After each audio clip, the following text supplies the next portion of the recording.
ഞങ്ങൾക്കായുളവായൊരു നിൻ ബഹുകഷ്ടതയാൽ കൃപ ചെയ്യുക. നിൻഹാശായിൻ കഷ്ടതയാൽ നേടണമവകാശം രാജ്യദേവാ.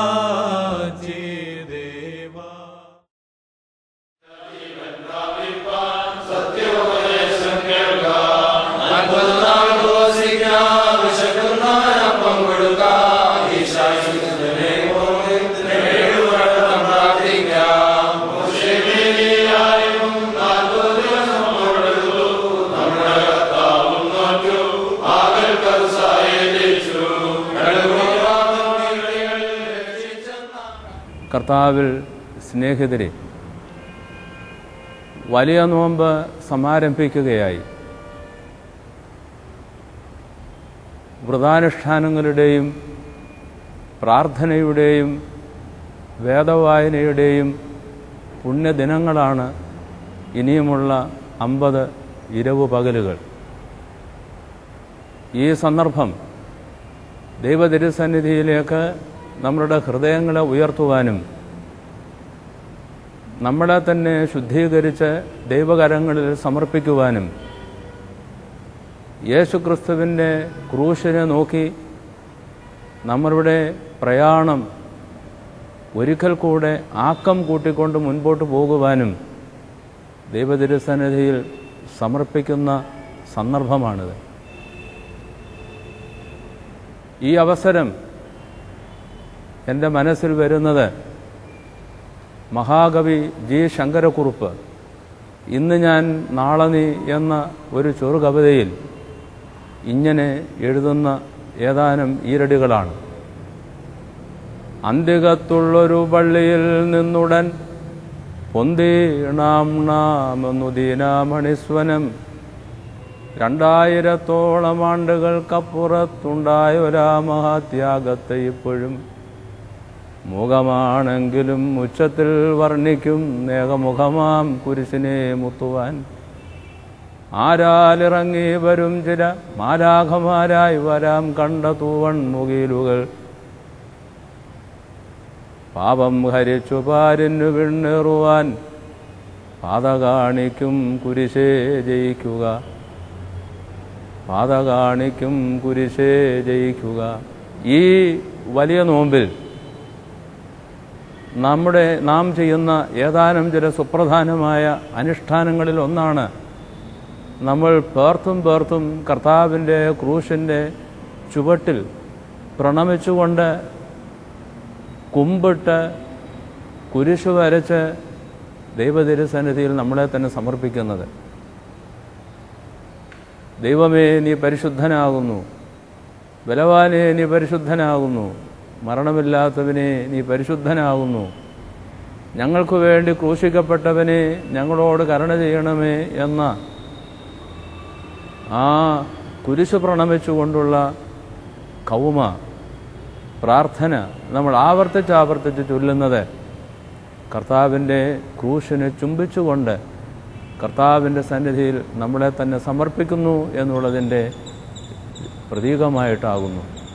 ഇങ്ങനെ കുരിശു കുമ്പിട്ട് കർത്തൃസന്നിധിയിൽ നമ്മളെ തന്നെ സമർപ്പിക്കുന്നത് നോമ്പും വ്രതാനുഷ്ഠാനവും പാലിച്ചുകൊണ്ട് ഭക്ഷണപാനീയങ്ങളിൽ നമ്മൾ ചിലതൊക്കെ വർജിച്ച് മത്സ്യ മാംസാദികളും മൃഗങ്ങളിൽ നിന്ന് ഉൽപ്പാദിപ്പിച്ചെടുക്കുന്ന സർവവും നമ്മൾ ഉപേക്ഷിച്ചുകൊണ്ട് നമ്മളെ തന്നെ നമ്മളുടെ ഹൃദയങ്ങളെ സംശുദ്ധീകരിച്ച് നോമ്പും ഉപവാസവും നമ്മൾ അനുഷ്ഠിക്കുന്നു. അത് നമ്മുടെ തന്നെ ശുദ്ധീകരിക്കുന്നതിന് വേണ്ടിയുള്ള തപോനിഷ്ഠകളാണ് എന്ന് നാം ഓർക്കണം.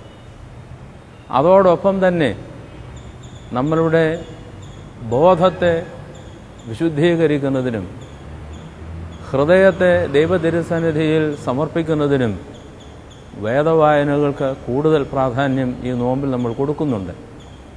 വ്രതനിഷ്ഠയോടൊപ്പം വേദവായനയും സുപ്രധാനമാണ്. ദൈവതിരുസന്നിധിയിലേക്ക് അങ്ങനെ വേദവായനയിലൂടെയും പ്രാർത്ഥനയിലൂടെ ഇവിടെയുള്ള ദൈവസംസർഗത്തിലൂടെയും നോമ്പും ഉപവാസവും ആദിയായ വ്രത അനുഷ്ഠാനങ്ങളിലൂടെയും നമ്മളെ തന്നെ പൂർണ്ണമായി സമർപ്പിക്കുന്നതിനുള്ള വിശുദ്ധ ദിനങ്ങളാണ് ഈ 50 നോമ്പിൽ ഉള്ള വേർതിരിച്ചിട്ടുള്ള സമയം എന്ന് ഈ അവസരം പ്രത്യേകം നാം ഓർക്കേണ്ടതാണ്. ഓരോ ഞായറാഴ്ചയും ഇതിലേക്ക് സഹായിക്കുന്ന വേദവായനകളാണ് കൊടുത്തിട്ടുള്ളത്.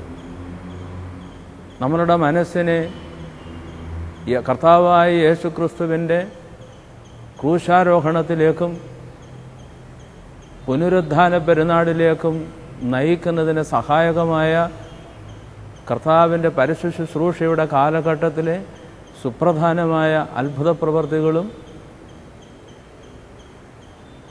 കർത്താവായ യേശുക്രിസ്തുവിൻ്റെ ജീവിതത്തിലെ സുപ്രധാനമായ സംഭവങ്ങളും അവിടുത്തെ തിരുമൊഴികളും നമ്മൾ വീണ്ടും വീണ്ടും സുവിശേഷത്തിൽ നിന്ന് വായിച്ചു കേൾക്കുന്നു. അതോടൊപ്പം തന്നെ വേദപുസ്തകത്തിലെ മറ്റ് ഭാഗങ്ങളിലൂടെ അതിന് ചേരുന്ന വിധത്തിലുള്ള വായനകൾ കോർത്തിണക്കിക്കൊണ്ട് നമ്മൾ നമ്മളുടെ ബോധത്തെ ഉണർത്തുകയും ഹൃദയത്തെ ശുദ്ധീകരിക്കുകയും സമ്പൂർണമായ സമർപ്പണത്തിൽ നമ്മളെ മുൻപോട്ട് നയിച്ച് നാം വിശുദ്ധവാരത്തിലേക്ക് എത്തുകയായി. നോമ്പിൻ്റെ നടുവിൽ ഇതിനിടെ ഒരു സുപ്രധാനമായ കാര്യം പ്രതീകാത്മകമായി നമ്മൾ ചെയ്യുന്നുണ്ട്. പാതി നോമ്പ് ആവുമ്പോൾ 50 നോമ്പിൻ്റെ പകുതിയായ 25-ാം ദിവസം ക്രൂശെടുത്ത് ഗോകുൽഥാമേൽ നാട്ടി ദേവാലയത്തിൻ്റെ മധ്യത്തിൽ വയ്ക്കുന്നു. ആ ക്രൂശിനെ നമ്മൾ നോക്കുന്നു. ആ ക്രൂശ് കുമ്പിട്ടിട്ടാണ് നമ്മൾ ദേവാലയത്തിലേക്ക് കടന്നു വന്ന് ആരാധനയ്ക്ക് നിൽക്കുന്നത്. യേശുക്രിസ്തുവിൻ്റെ ക്രൂശ് ജീവിതത്തിൻ്റെ മധ്യത്തിൽ നാം പ്രതിഷ്ഠിക്കുകയായി. ഉപരിതലമായ വെർട്ടിക്കലായ ഒരു ദണ്ണും അനുപ്രസ്ഥമായ ഹൊറിസോണ്ടലായ വേറൊരു ദണ്ണും ചേർത്ത് വെച്ചിട്ട് നമ്മൾ ഒരു കുരിശ്, ആ കുരിശിൻ്റെ അർത്ഥം നമ്മളുടെ അഹം എന്ന ബോധത്തെ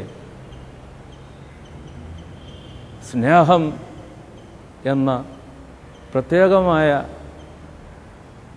ആ മൂല്യത്തിൽ ചേർത്ത് വെച്ച് നമ്മളൊരു കുരിശിനെ നമ്മളുടെ ഹൃദയത്തിൽ തന്നെ പ്രതിഷ്ഠിക്കുകയാണ്. യേശുക്രിസ്തുവിൻ്റെ ക്രൂശിലേക്ക് നമ്മൾ നടന്നെടുക്കുമ്പോൾ ആ പ്രയാണത്തിൻ്റെ മധ്യേ കുരിശ് ഇനിയും നമുക്ക്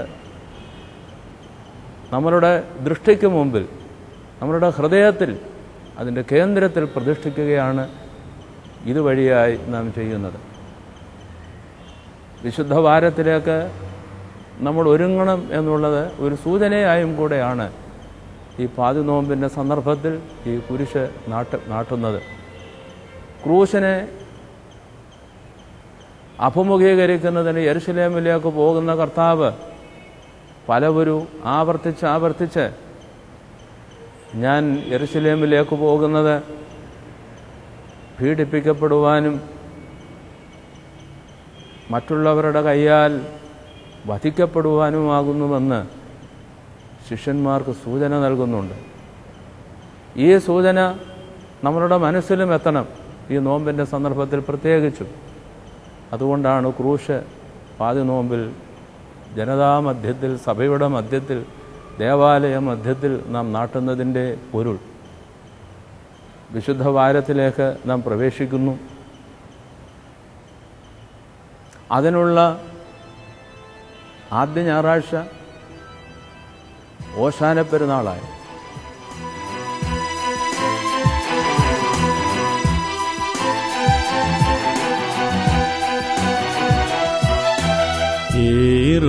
യെരൂശലേമിലെ വന്മലമേൽ ഓരുകിലെന്നെയാരേറ്റി വരവാഹനനായി പുരി പോകും പരസുതനെ ഞാൻ കാണുന്നു. ഹോശാന ഹോശാന ദാവീദ പ്രജ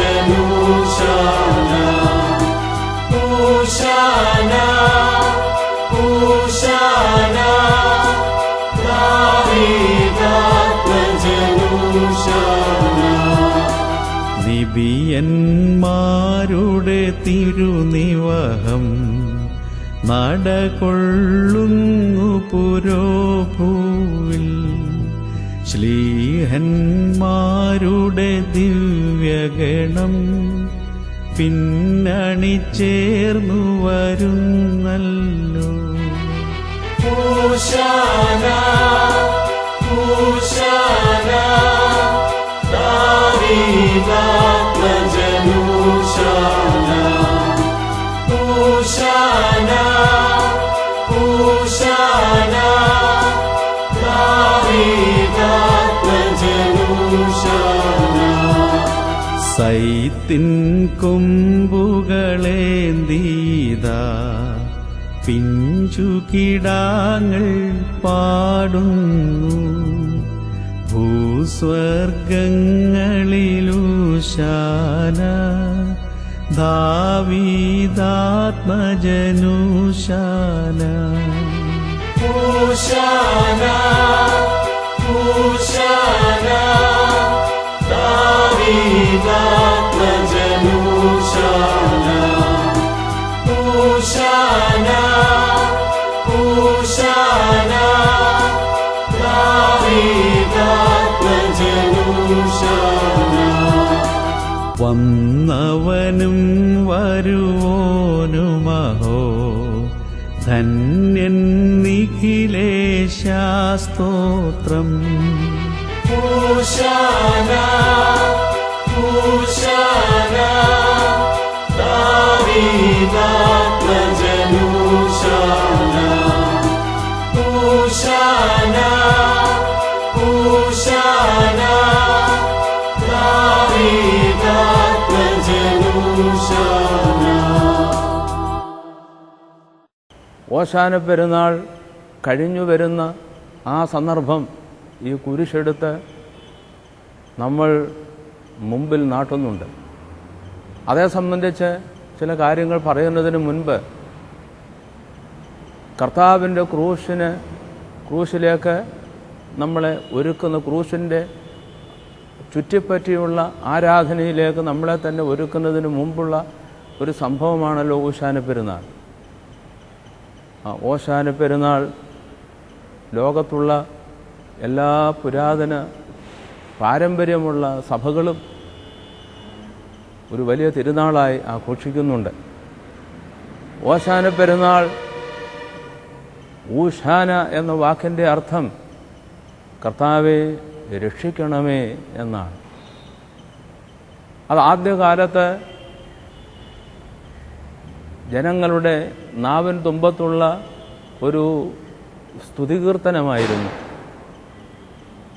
വീണ്ടെടുപ്പുകാരനായ യഹോവ നമ്മളുടെ നടുവിൽ ഇന്ന് പ്രവർത്തിക്കുന്നു. നമ്മളുടെ ജീവിതത്തിൽ ഇടപെടുന്ന വീണ്ടെടുപ്പുകാരനായ യഹോവയ്ക്ക് സ്തുതി. കർത്താവേ, യഹോവേ വരണമേ എന്നാണ് ഊശാന എന്ന വാക്കുകൊണ്ട് ഉദ്ദേശിക്കുന്നത്. ഒരിക്കൽ കൂടെ യേശുക്രിസ്തു നമ്മളുടെ ജീവിതത്തിലേക്ക് കടന്നു വരണം. യഹോവയുടെ ദൈവത്തിൻ്റെ അഭിഷക്തനാണ് യേശു. വീണ്ടെടുപ്പുകാരനാണ്. കാണപ്പെട്ട രൂപമായി ഇന്ന് നമ്മളുടെ മുമ്പിൽ നടന്നു വരികയാണ്. ആ യേശു ക്രിസ്തുവിനെ നമ്മൾ ഇന്ന് സ്വീകരിക്കുന്നു ഊശാന പാട്ടുകളോടെ. ഊശാന പെരുന്നാളിന് മൊത്തത്തിൽ ഒരു ശീർഷകം, ഒരു തലക്കെട്ട് കൊടുക്കണം എന്നുണ്ടെങ്കിൽ അതിന് നിഷ്കളങ്കരുടെ പെരുന്നാൾ എന്ന് ഞാൻ വിളിക്കും. The feast of the innocent. അത് 2-3 തലങ്ങളിലാണ് നമുക്ക് അത് കാണാൻ കഴിയുന്നത്. അത് കുട്ടികളുടെ പെരുന്നാളാണ്. നിഷ്കളങ്കരായ കുഞ്ഞുങ്ങളുടെ പെരുന്നാളാണ്. നിഷ്കളങ്കരായ ആളുകളുടെ കൂട്ടായ്മ ആണ്. അവർ കൂടി വന്നാണ് യേശുക്രിസ്തുവിന് ഊശാന പാടി സ്വീകരിക്കുന്നത്. അതോടൊപ്പം തന്നെ അവന് സഞ്ചരിക്കുന്നതിന് സഹിഷ്ണുതയുടെയും ത്യാഗത്തിൻ്റെയും സമാധാനത്തിൻ്റെയും പ്രതീകമായ ഒരു കഴുതക്കുട്ടിയെയാണ് അവൻ ആവശ്യപ്പെടുന്നതും ശിഷ്യന്മാർ കൊണ്ടുവരുന്നതും. കപടമില്ലാത്ത ഒരു കാലിയെയാണ് നാൽക്കാലി മൃഗത്തെയാണ് കർത്താവ് ഈ പെരുന്നാളിനോട് ചേർത്ത് നിർത്തുന്നത്. അത് മൊത്തത്തിൽ നമ്മൾ നോക്കുമ്പോൾ ഇത് നിഷ്കളങ്കതയുടെ പെരുന്നാളായി നാം കാണുന്നു. കുഞ്ഞുങ്ങളും പാവപ്പെട്ടവരും പുറന്തള്ളപ്പെട്ടവരുമായ സാധാരണക്കാരായ ആളുകളുടെ ഒത്തുകൂടൽ, അതോടൊപ്പം തന്നെ നിഷ്കളങ്കതയുടെ പ്രതീകമായ സമാധാനത്തിൻ്റെയും സഹിഷ്ണുതയുടെയും സഹനത്തിൻ്റെയും പ്രതീകമായ ആ കഴുത, അതോടൊപ്പം തന്നെ നമ്മുടെ മനസ്സിനെ ആകർഷിക്കുന്ന മറ്റൊന്നുണ്ട്. കുഞ്ഞുങ്ങൾ ചെടികളിൽ നിന്ന് അടർത്തിയെടുത്ത പൂക്കൾ വാരി വിതറുന്നു. ഈത്തപ്പനയുടെ കൊമ്പുകൾ അവർ വെട്ടിയെടുത്ത് കുരുന്നോലകൾ കയ്യിലേന്തുന്നു, അത് വഴിയിൽ വിരിക്കുന്നു. വെള്ള വസ്ത്രങ്ങൾ അവർ നിവർത്തിയിടുന്നു, വീണ്ടെടുപ്പുകാരന് സ്വാഗതം ഓതിക്കൊണ്ട്.